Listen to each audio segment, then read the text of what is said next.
Welcome back to the Canadian Warplane Heritage Museum. It's our annual Remembrance Day broadcast at 10:30 this morning. Our annual Lest We Forget broadcast will be shown to you, and upwards of 2,000 people here at the museum. It's going to be wonderful to watch. There is one question, however, that many people ask, and it's about the Lancaster, and we have an update on that.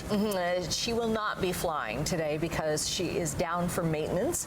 However, 3 warplanes from the museum here will be flying in her stead. Those are the Mitchell, the Firefly, and the Dakota. And they're going to be flying in formation throughout cemetery and cenotaph services from all the way from Brantford to Pelham this morning. Later this morning. Should be a sight to behold, as it usually is. Whether it's a Lancaster or other military aircraft, there's lots to see and do here at the Canadian Warplane Heritage Museum. We have so many guests that are going to be stopping by to tell their stories and explain their service and the sacrifices that many of them made. For now, though, we are going to Brian. All right, so let's get you into this Tuesday morning here, weather and traffic-wise. We do have a lot of cloud cover this morning, and we have had some flurries throughout the overnight hours, and we could get more continuing till about noon. So flurries this morning, and then we could see a little bit of sunshine, a mainly cloudy sky, but it is going to be milder for the day today. We're sitting at -3 right now with a wind chill of -9. Going to climb to the plus side for the day today. +3 will be the high, and we'll see a little bit of sunshine, and it's going to get milder as we continue through the week, and we'll talk about that in detail coming up. -3 right now, wind chill -9. So looking at traffic this morning, we had an earlier problem on the QEW at Mississauga Road, but that's gone. Here is a look at our exclusive camera. That's doing fine around Waterdown Road, normal volume. We'll check the other exclusive camera that we have down the Ancaster Hill. Nope, that's moving nicely. But remember, traffic this morning, take it carefully because the ramps are slippery. We've had that light flurry activity. We'll show you one MTO traffic camera, top of the Burlington Skyway Bridge. Oh yeah, there's volume. It is building already, but there you can see the wetness on the camera from the flurries that we've been getting, and treat the roads as being slippery. The crews have been out, yes, but still slippery road conditions this morning. So take it carefully. We will give you details on weather and traffic coming up in a few minutes. Right now, the news.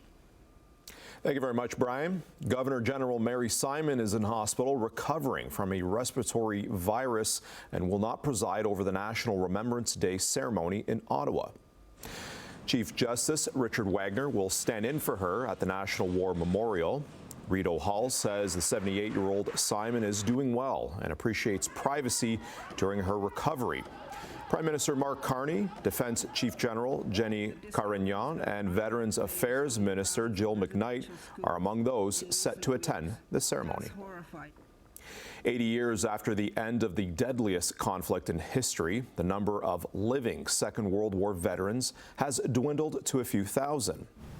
The Department of Veterans Affairs estimates that, as of this year, there are fewer than 3,700 surviving Canadian veterans from the war. This year also marks 25 years since the entombment of Canada's unknown soldier, a tribute to a fallen First World War soldier who remains unidentified.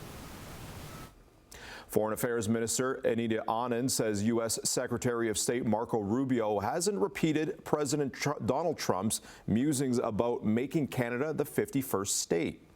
Anand says during their conversations he was respectful and engages substantively on the crucial issues confronting the world.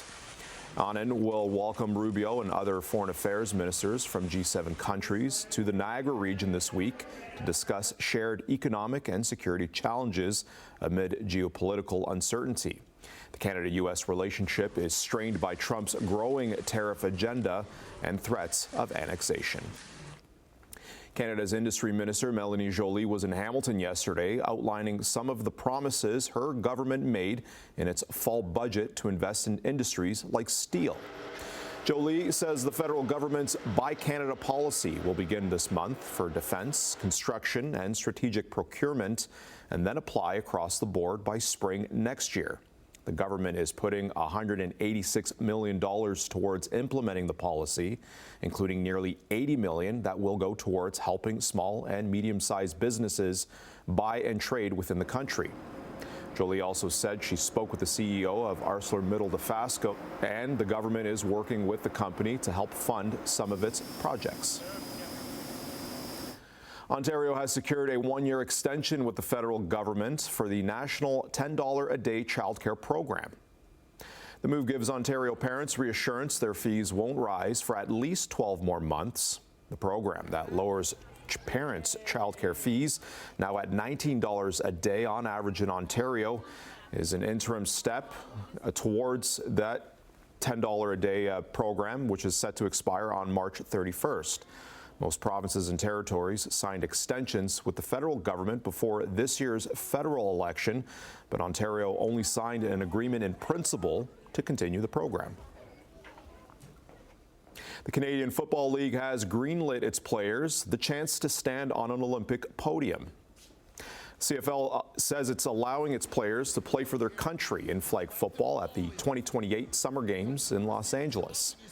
Yesterday, the league's Board of Governors unanimously approved the players' participation. The approval permits the CFL to begin working with its Players Association, the International Federation of American Football, and Olympic authorities to implement rules to govern the game. In September, the Canadian men's and women's flag football teams advanced to the 2026 World Championships, the latest step in Olympic qualification. Now let's head back to Rick and Annette at the Canadian Warplane Heritage Museum.